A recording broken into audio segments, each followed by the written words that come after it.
Assalamualaikum warahmatullahi wabarakatuh. Kembali lagi di channel Radio Misteri. Sebuah kisah kali ini diambil dari karya Karsa yang ditulis oleh akun @fmhor yang berjudul Tawa Kematian. 100 hari, sesuatu yang menghantui usai aku menghantar jenazah. Untuk lanjut ke ceritanya, jangan lupa tekan dulu tombol like, share, dan subscribe channel ini agar tidak ketinggalan cerita-cerita lainnya. Oke, kita lanjut ke alur ceritanya. 100 hari. Sirene ambulan nyaring memohon dibukakan jalan pada lintasan protokol padat lalu lalang kendaraan. Di dalam ambulan, sosok pria bertubuh gempal terbujur kaku. Tanpa seorang pun sanak saudara maupun kerabat berada di sisinya. Hanya seorang supir yang memang memiliki kewajiban dari tempat dia bekerja ada di sana. Dia bertugas untuk mengantarkan jenazah tersebut kembali pada keluarganya agar dapat segera disemayamkan. Cukup lama menanti, barulah lintasan padat terlewati. Kini mobil jenazah melaju dengan sangat cepat pada jalanan yang jua mulai sepi. Si sopir tak merasa takut walau dia tahu akan mengantarkan jenazah tersebut ke salah satu daerah terpencil. Jam 7 sirene itu mengaum. Sebelum pada akhirnya sopir sampai pada tujuan. Tidak ada bendera kuning terpancang, bahkan kerumunan warga jua tak tampak. Pintu rumah warga di sana tertutup rapat walau waktu masih menunjukkan pukul 8 malam. Hanya 3 orang anggota keluarga yang menyambut kedatangan jenazah tersebut. Itu pun sepasang orang tua dan 1 remaja wanita. Oh iya, perkenalkan aku Toto. Berusia 30 tahun yang berprofesi sebagai supir di salah satu rumah sakit swasta yang ada di ibu kota. Sudah lebih 6 tahun aku menggeluti profesi ini, dan pastinya banyak jenazah yang telah kuantarkan pulang ke pelukan keluarganya. Namun sepanjang perjalananku mengais rezeki pada jalur ini, baru kali ini aku begitu tertegun, bingung akan apa yang terjadi di hari itu. Mataku masih mencuri pandang pada keluarga almarhum. Ketiga penghuni yang menyambut sungguh sangat tampak biasa. Tak ada kesedihan dari riak wajah mereka. Bahkan yang lebih membuat aku menelan ludah, kala aku menyadari 10 menit berlalu tidak ada tanda-tanda warga menghampiri keluarga tersebut. Aku sempat sengaja menyembunyikan sirine untuk membuat kebisingan yang mungkin bisa membuat warga berdatangan. Tapi yang kemudian terjadi malah membuat bulu kuduku merinding. Semua terlalu di luar nalar.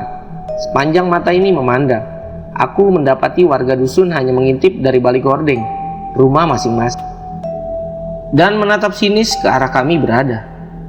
"Maaf Pak, jenazah mau kapan diturunkan?" tanyaku pada lelaki tua penghuni rumah yang mungkin ayah dari almarhum. "Kamu angkat saja, masukin ke dalam rumah," ucap pria itu berbicara ketus lalu masuk ke dalam rumah. Aku terheran hingga membuat diri ini sejenak terdiam. Sebelum akhirnya aku tersentak dan menatap ke arah 2 wanita yang masih berdiri dengan tatapan datar memandangi ke arah mobil berada. Tak ada kata yang kuucap, kami hanya saling bertatap. Sebelum wanita tua tersebut memecahkan keheningan dan memberikan instruksi padaku. "Sudah, kamu turunkan saja dan masukkan ke dalam. Nanti ibu tambah uang untuk kamu," seru wanita tua itu. Aku tak merasa senang dengan iming uang yang dia janjikan. Malah perkataan itu membuat aku semakin bergedik ngeri dengan apa yang terjadi. Kampung apa ini? Apa yang sebenarnya terjadi hingga jenazah yang diantarkannya maupun keluarga ini seperti terkucilkan? Tanyaku membantit. Kubuka pintu ambulans, walau aku masih ragu akan diri sendiri. Apa aku kuat ngangkat jenazah sebesar ini, gumanku. Perlahan aku menarik tubuh gempal itu dan hendak meletakkan di bagian bahu. Sekuat tenaga aku membopong, namun mayat itu bak pohon besar yang kokoh. Sejengkal pun aku tak mampu untuk memindahkannya. Pundakku tak dapat menahan bobot yang teramat berat. Aku seketika terhempas jatuh beserta jenazah yang tadi coba ku angkat. Sekuat tenaga kembali aku menepikan tubuh itu dari atas tubuhku yang masih tergeletak. Nafasku terengah. Dengan urat-urat tangan yang menonjol saking kuatnya aku mendorong mayat tersebut. Kembali aku tak habis pikir. Kedua wanita itu tak sedikit pun bergeming coba untuk membantu. Mereka hanya menatap aku yang terpingkal tanpa sepatah kata pun, dengan ekspresi yang sangat dasar. "Maaf Bu," ucapku gelagapan dan langsung mencoba mengangkut mayat itu. Namun kala itu aku membalikan mayat tersebut. Seketika bulu kuduku bergeding dan kembali melepas pangkuan tangan ini dari tubuh tersebut. Astagfirullah. Spontan lisanku mengucap kaget. Kudapati mata dari jenazah itu terbuka, dia melototi diriku. Aku tak kuasa menahan takut. Terlebih saat aku kembali melihat dua wanita yang menemani aku di sana. Lagi-lagi bulu kuduku berkedip melihat ekspresi datar mereka dengan wajah pucat, masih terus menatapi diriku seolah tak ada hal yang terjadi. Sekujur tubuhku gemetar. Suasana pun tiba-tiba terasa lebih dingin, yang membuat aku terasa sulit untuk menggerakkan tubuh. Wanita parubaya itu lalu tersenyum tipis. "Sudah, seret mayat anak itu ke dalam," titihnya. Iya Bu," ucapku terbata. Segera diri ini kembali berusaha untuk memindahkan mayat tersebut. Namun sekuat apapun usaha yang kulakukan, aku tetap tidak mampu memindahkan mayat itu walau hanya sejengkal. Nafasku terengah hebat. Keringat membasahi sekujur tubuh. Bahkan urat di tangan menonjol saking kerasnya aku mencoba. Di tengah usaha diri ini untuk memindahkan tubuh kaku itu, aku malah tersentak. Kurasakan seperti ada yang menggenggam erat tangan kiriku. Yang akhir ku dapati itu adalah tangan hitam dengan kuku panjang yang tajam. Tangan itu merupakan tangan dari mayit yang coba ku angkat. Mataku terbalalak menatap kejadian itu. Aku hanya dapat bergumam dalam hati, "Lepas, lepas." Teriak suara ketakutan yang seakan tak mampu melewati tenggorokan. Sekuat tenaga aku menarik tangan dari genggaman mayit yang masih tergeletak di lantai tersebut. Dan hal selanjutnya merupakan sesuatu yang hampir membuat aku terkejut setengah mati. Tubuhku gemetar hebat. Mayat itu bangkit perlahan sembari tangannya masih menggenggam erat tanganku.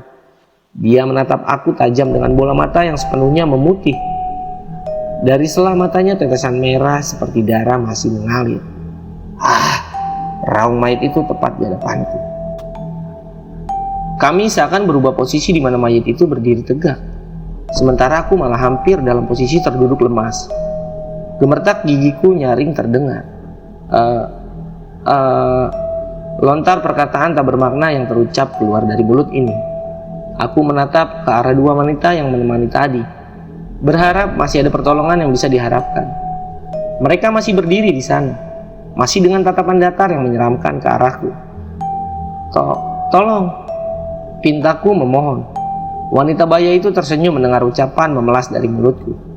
Namun tetap tak sepatah kata pun terucap dalam mulutnya. Wanita baya itu malah memalingkan pandangan menatap ke arah remaja wanita yang mungkin anaknya. Wanita itu mengangguk seperti sedang terjadi pembicaraan di antara mereka.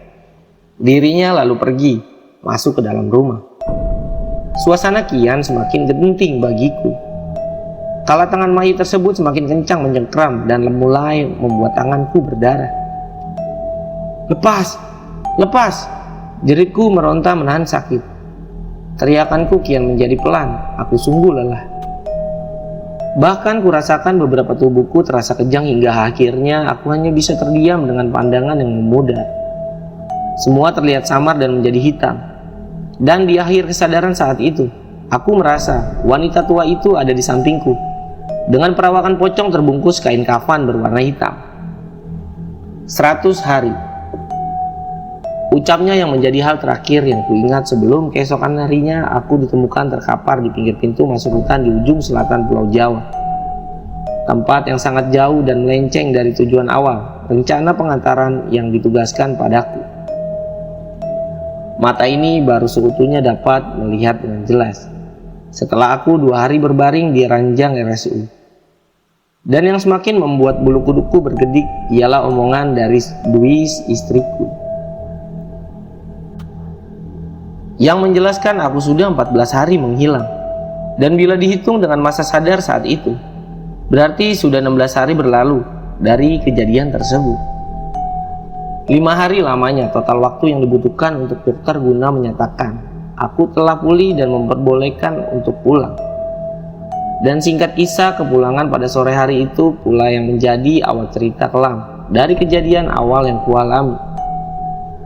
Sore itu suasana terlihat sibuk, dengan beberapa keluarga yang datang bertamu untuk sekedar menjenguk diriku. Sesekali pertanyaan yang sama datang menghampiri diri ini. Apa yang terjadi? Ucap beberapa penjenguk dengan riak wajah penasaran. Sulit bagiku untuk menjelaskan. Bahkan kalau aku mulai sadar pun aku masih merasa trauma dan enggan untuk mengkisahkan kejadian horor itu. Aku hanya tersenyum dan berkata tak mengingat apapun untuk menjawab rasa penasaran mereka. Selain itu, kepulangan sore hari itu pun menjadi hal ganjal dalam diriku. Aku merasa sangat asing dengan rumah yang selama berpuluh tahun kutempati. Asing dalam artian merasa tak nyaman, dan merasa rumah tersebut bukan seperti rumah kepunyaanku. Belum lagi sedari masuk, kurasakan perut ini bergejolak, menahan mual.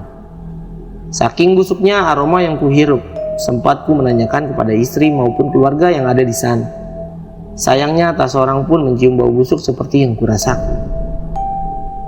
Mungkin karena pengaruh obat, kamu belum sepenuhnya pulih. Begitulah seru mereka coba meyakinkan kondisiku. Mungkin benar apa yang mereka katakan. Terlebih aku pun merasa udara teramat dingin, bak menusuk tulang. Aku memang sedang sakit. Begitulah gumamku sendiri. Coba meyakini semua secara positif. Hampir 2 minggu lamanya aku menghabiskan waktu untuk seutuhnya pulih. Itu berarti 30 hari berlalu selang kejadian bisnis yang dulu terjadi. Aku cukup beruntung karena masih dipekerjakan oleh kantor tempatku meraih rezeki. Hanya saja dimulai dari hari itu pula sesuatu yang ganjil mulai terus menghantui sisi kehidupan. Pagi terias dengan awan berwarna abu. Langit tampak hitam walau derai air belum terlihat membanjiri daratan. Bising kendaraan saling bersaut untuk berebut jalan. Begitu juga dengan kendaraan yang kugunakan. Aku tak ingin telat di hari pertama kembali bekerja. Sekitar jam 7 kurang, aku sampai. Ucapan terima kasih dari Fingerprint menjadi sambutan hangat kembalinya diri ini. Masih ada waktu sejam lagi. Lebih baik aku pergi ke warung makan Mas Waman. Ketimbang harus berbabasan dengan rekan lainnya. Karena pasti mereka akan menyerbu diri ini dengan segudang pertanyaan yang malas untuk kujawab. Tok, kemana aja? Tanya Mas Maman. Kulemparkan senyum tipis sebelum menjawab singkat padanya. Mudik Mas. Tak lama kopi pesanan tiba. Walau masih terasa panas, tangan ini tetap meraih gelas tersebut dan coba menceruput kopi itu. Aku dengar kamu sempat menghilang, Tok.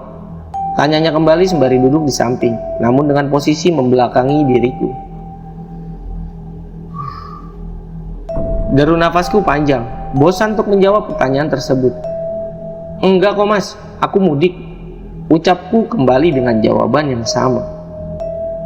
Tok, ngomong dengan siapa?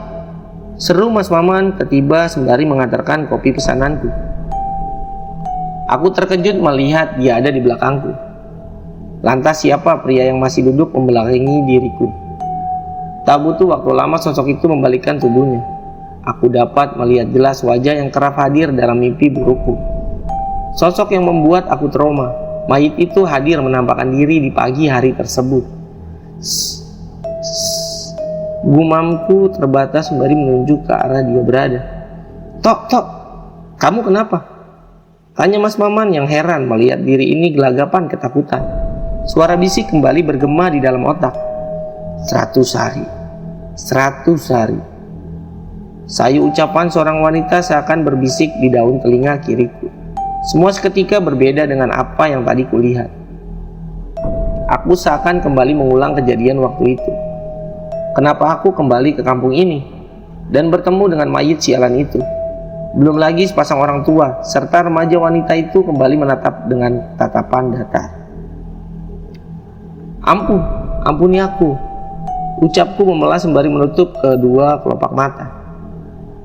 Tok, sadar Tok.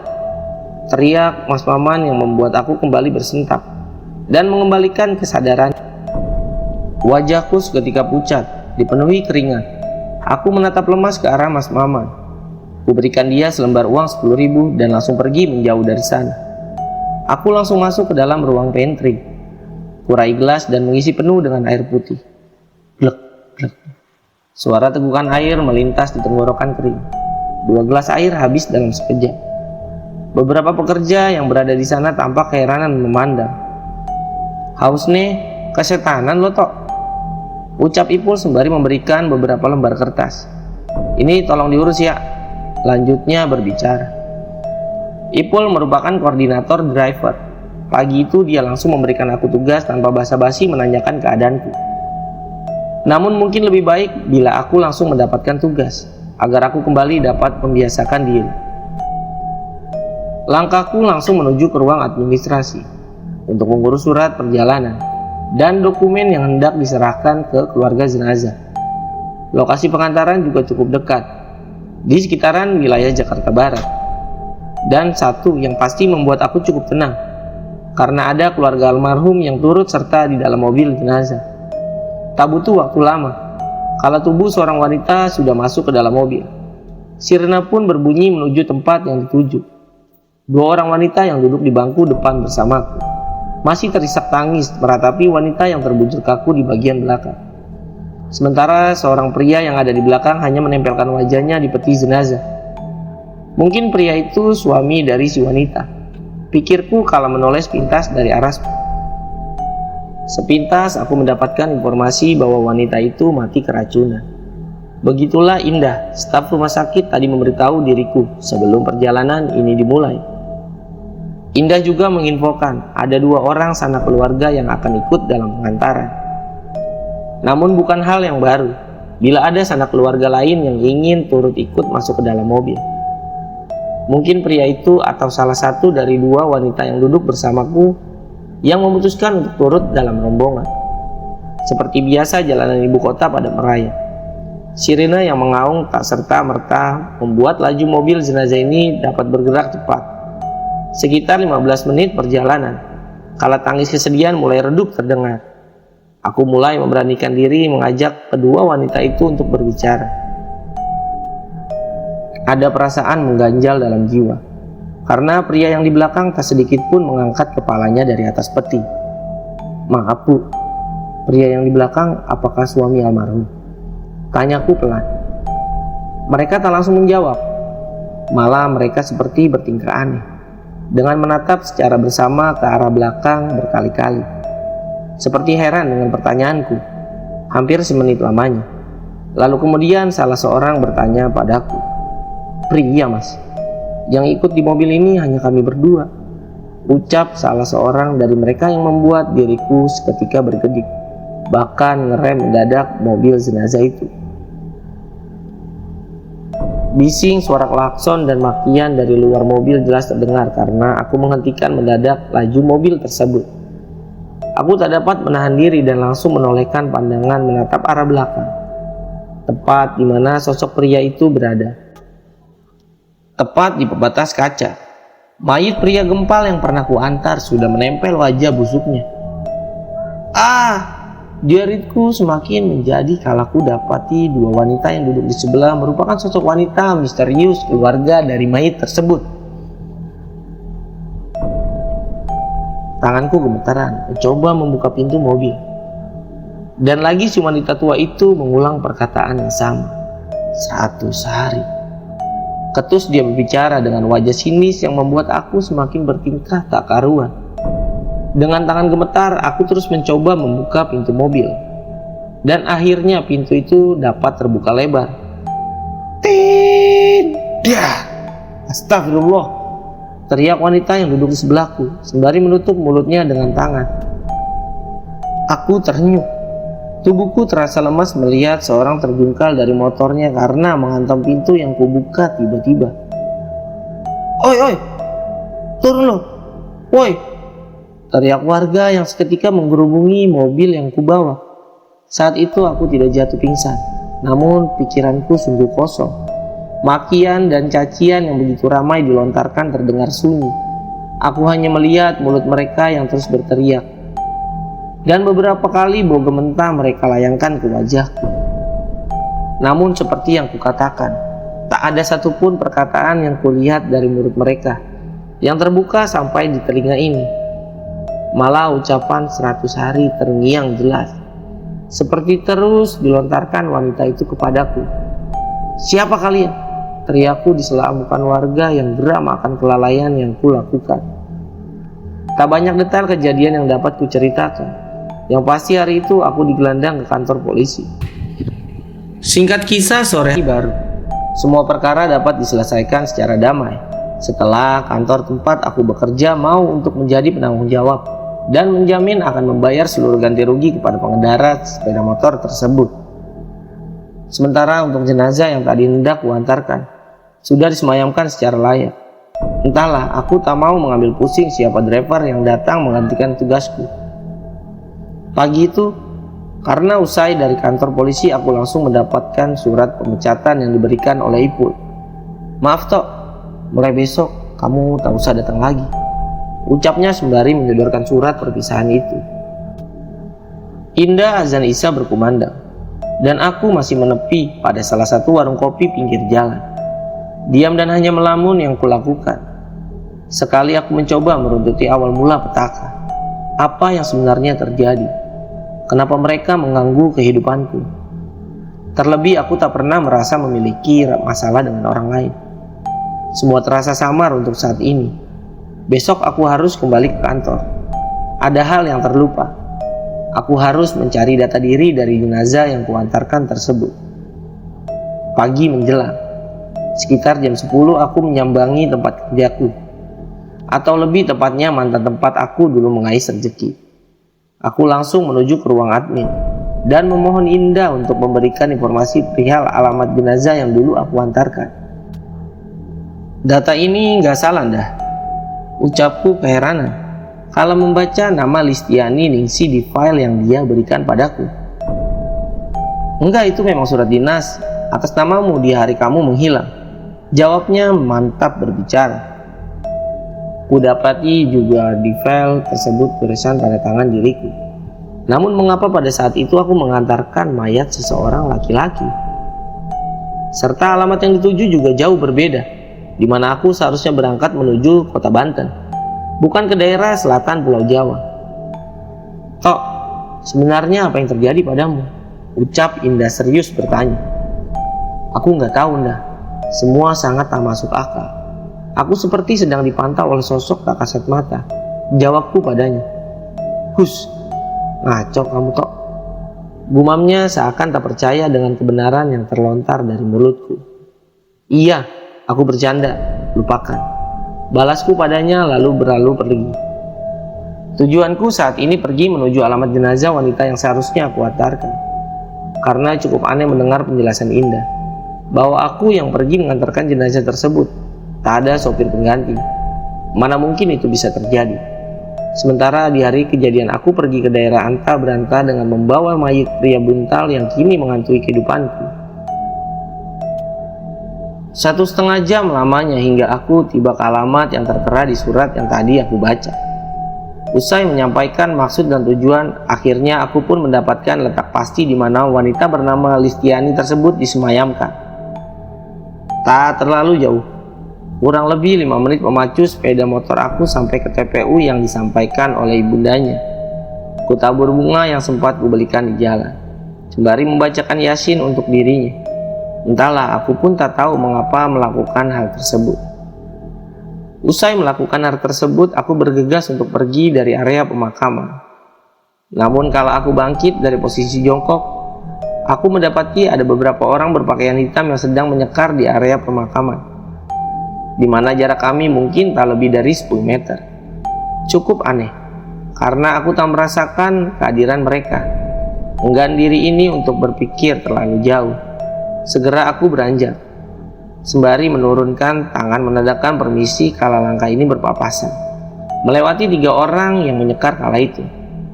Dek, dek, jangan lihat belakang Tok, ucapku sendiri yang mulai merasa ketakutan. Segera aku berlari sekuat yang kumampu. Sepintas ku beranikan diri menatap ke arah belakang. Jantungku semakin berdetak hebat. Sial, sial, ucapku tak dapat mempercayai bahwa ketiga sosok yang berpakaian hitam itu tak lain merupakan sosok keluarga dari mayit yang kuantarkan. Kembali bisik kata 100 hari terngiang di kepala. Aku juga dapat mendengar gelegar tawa terbahak pria dan wanita. Suara yang masih sangat kukenal. Ini tawa bahagia keluarga jahanam tersebut. Berlari dan terus menjauh. Hanya itu yang terlintas di dalam otakku saat ini. Aku seakan kesetanan. Sekalipun napasku terengah, namun urat-urat tubuh berkata untuk terus beranjak dari area pemakaman. Sesampainya di area parkir, tanganku masih gemetar untuk memasukkan kunci motor. Bahkan kala itu motor menyala. Tak lagi kuhiraukan seruan juru parkir yang sepertinya menagih imbalan padaku. Sial, sial, siapa mereka? Kenapa mereka selalu mengikuti diri ini? Bahkan kini mereka berdiri di tepi jalan sembari memandangi diriku. Iya, seluruh isi keluarga tersebut ada di sana. Mereka di sana mematung dengan kain kafan hitam, membalut tubuh mereka. Kecuali si pria tua, dia sangat berbeda. Di mana dia mengenakan setelan baju biasanya, layaknya penampilan manusia umumnya. Aku hanya fokus menatap jalan, tanpa mau menoleh ke arah pinggir sedikit pun. Sepanjang perjalanan mereka selalu ada, seakan jalanan ini dipenuhi oleh kumpulan demit tersebut. 20 menit mungkin berlalu, barulah mereka menghilang dari pandanganku. Jalanan tampak ramai, namun kembali aku merasakan asing. Seakan aku tak pernah sekalipun melewati jalur protokol ini. Kupacu motor itu lebih cepat, sampai aku merasa aman. Barulah aku mengurangi kecepatan. Kulihat keadaan di sekitar. Di mana ini? Tanyaku dalam hati. Terpampang tugu tepat di tengah jalan.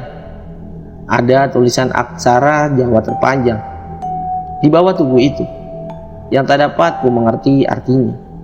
Kali ini aku menepikan diri. Kusinggahi salah satu warung makan tepi jalan. Logat Jawa kental terdengar dari lisan para pengunjung. Aku merasa heran. Kenapa tidak seperti logat Jakarta atau bahasa Sunda yang semestinya aku dengar? Ajeng pesen nopo, Mas? Tanya pelayan warung itu menggunakan bahasa Jawa. Es teh manis, satu mbak, pesanku padanya. Dahar boten, Mas? Enggak mbak, itu saja dulu. Oh iya mbak, maaf, ini di daerah mana ya mbak? Tanyaku.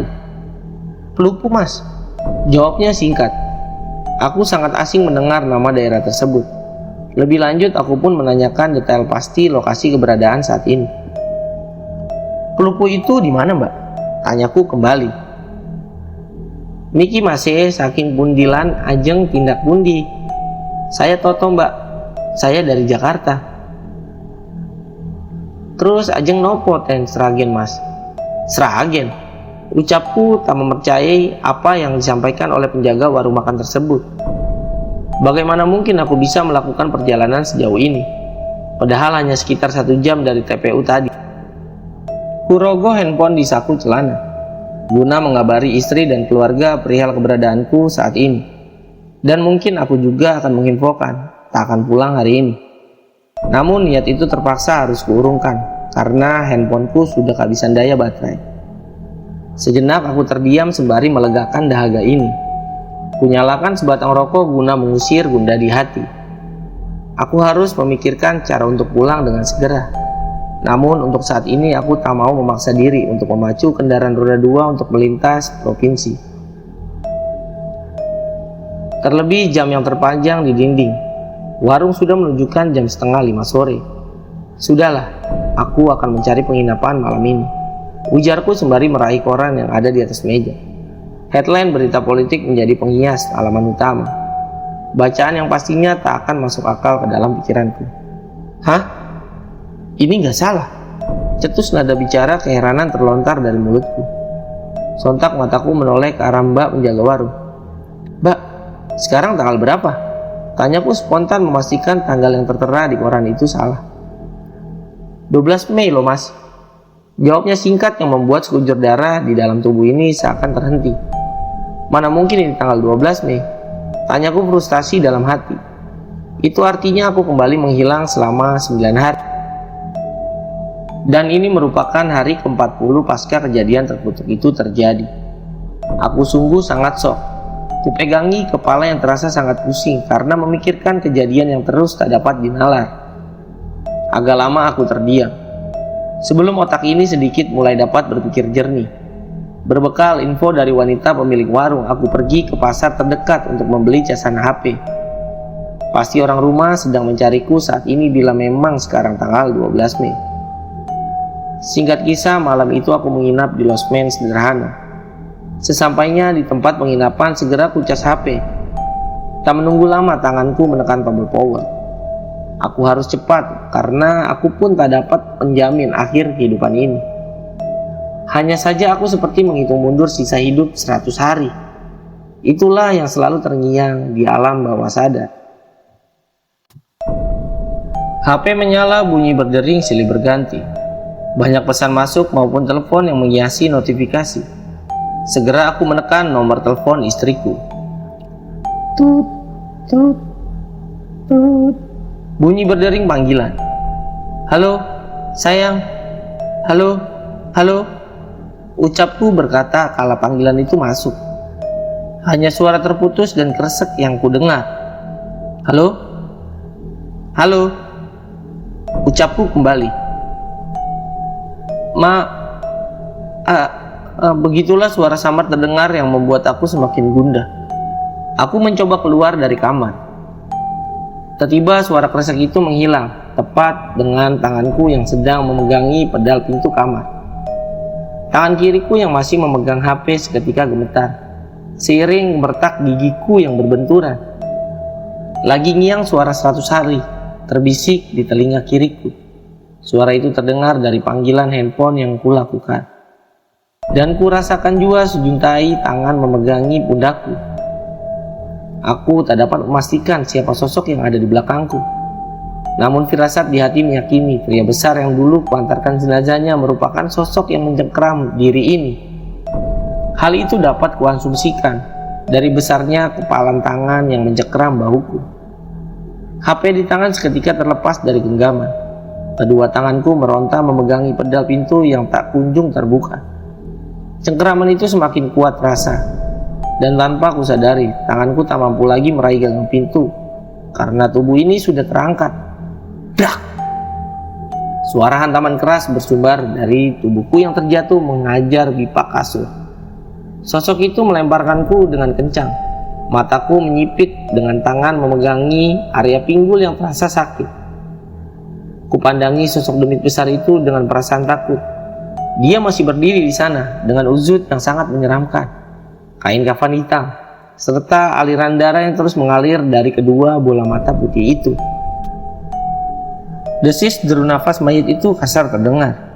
Aroma anjir busuk juga kental tercium yang sontak mengingatkan akan aroma tak sedap yang pernah kukatakan sewaktu kembali ke rumah.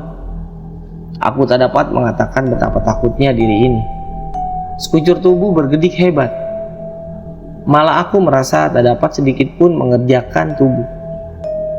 Mataku hanya tertuju pada jendela kamar. Jalan satu-satunya yang mungkin bisa membuat aku terlepas dari maut saat ini. Ini sisa tenagaku. Segera aku melompat dari kasur untuk menerjang jendela kamar. Terang! Suara bising kembali terjadi. Aku berhasil keluar dari kamar itu dengan beberapa pecahan beling bersarang di tangan. Apakah aku sudah terbebas? Tidak. Tidak. Aku tak dapat mempercayai semua ini. Semua bukan salahku. Ucapku memelas. Air mata menetes di pipi. Kalau aku menyadari saat ini berada di dusun terpencil rumah dari mayit besar itu berada. Dengan posisi mayit itu tepat berada di depan rumah. Sementara ketiga anggota keluarganya berdiri memandangi aku dengan tatapan tajam. Maaf Pak. Maaf Bu. Sungguh aku tak bermaksud. Ucapku berlutut memohon ampun. Tepat di bawah kaki pria gempal itu, kepala ini masih menempel. Tak berani kutuk mengangkat. Bayang-bayang hitam masih terlihat di sela sembah maaf yang kulakukan. Namun amarah keluarga ini seperti tak akan berakhir dengan satu perkataan maaf. Badanku terdorong hingga terjatuh tepat di atas mayit itu. Wajah kami saling bertatap dan membuat aku mengingat siapa sosok tersebut. Ia dia pria yang tak sengaja kutabrak kala aku mengantar jenazah beberapa bulan yang lalu. Aku bukannya membawa dia ke rumah sakit, malah memanfaatkan organ tubuhnya untuk menuai pundi rupiah. Sebelum akhirnya mayit itu kulemparkan ke tempat hutan di mana aku ditemukan. Maaf, maaf. Lagi dan lagi mulutku memelas di tengah rangan mayit itu yang kembali membuka matanya. Sore menjelang malam, aku sedikit merasa lelah pulang mengantarkan jenazah ke daerah Pelupuk Sragen. Cuaca sedikit tak bersahabat. Hujan turun dengan deras semakin membuat mataku tak kuasa menahan kantuk. Jalan dengan trek lurus. Aku memasuki jalur lintas dengan pemandangan rimbunan pepohonan yang mengarah masuk ke dalam hutan yang masih terjaga. Aku tak dapat menjaga laju mobil ini. Sebelum cahaya dari depan membuat aku terkejut, serta menyadari sudah keluar jalur hingga membuat nyawa seorang pengendara motor tewas pada saat itu. Aku selalu berpikir akan arti 100 hari yang dimaksud, dan menyadari 100 hari lamanya berlalu dari peristiwa itu. Dia kembali untuk menuntut balas padaku. Manusia si iblis engkau tidak akan pernah mendapat maaf, ujar suara parau menghadrik diri ini. Aku hanya terdiam dengan nafas gugukan ketakutan. Dan kala aku melihat pria tua itu, sesuatu menjulur di kepalaku. Dua tangan hitam yang penuh dengan luka borok kini mencekram leherku. Tawa pria itu merekah, namun tidak dengan kedua wanita yang sepertinya murung dengan wajah yang pucat. Dan apa yang kutakutkan kian menjadi nyata. Kurasakan kuku tajam mulai menembus daging leher dengan perlahan. Mulutku seketika memuntahkan darah. Kurasakan kuku tajam mulai menembus daging leher dengan perlahan. Mulutku seketika memuntahkan darah. Lepas. Ampun, ampun. Jeritku meronta kesakitan. Napasku mulai terengah. Kurasakan tak ada lagi udara yang masuk ke dalam hidup. Semua memudar. Ya Allah, ampuni dosaku. Ucapku di... Mas, bangun mas. Teriak seorang yang membangunkanku dari mimpi yang teramat buruk. Kepalaku terasa sangat pusing. Napas ini masih terengah. Begitu pula dengan wajah yang dipenuhi dengan keringat. Bahkan baju yang kukenakan terasa basah. Mas, kenapa? Kok tidur di kuburan? Ujarnya yang membuat aku sontak kaget dan seketika bangkit berdiri. Dengan pandangan samar aku menatap sekitar di mana aku masih berada di TPU tempat aku berada tadi.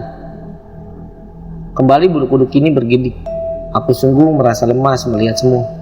Dan pria yang tadi membangunkanku kembali berkata, perkataan yang kerap mengiang di kepala ini.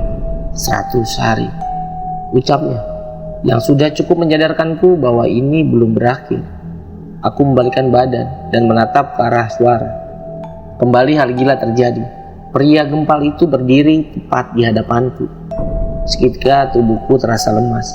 Kepala ini terasa berat. Bak dihantam balok besar yang membuat aku kehilangan kesadaran. Dan hal gila yang kemudian terjadi ialah aku kembali pesakitan. Ditemukan di tepi pintu hutan yang sama dan kembali menghilang. 12 Mei. Tidak ada yang salah. Semua benar terjadi. Aku kembali menghilang dan di tanggal 12 Mei aku diketemukan. Dan itu menandakan semua benar terjadi 40 hari dari kejadian awal. Artinya 60 hari waktu tersisa sebelum maut menjemput. Begitulah semua kuasumsikan. Di akhir cerita kurang lebih menjelang 100 hari kejadian itu, aku menceritakan semua pada sanak keluarga dan diakhiri dengan menyambangi kantor polisi guna mempertanggungjawabkan segala kelakuanku.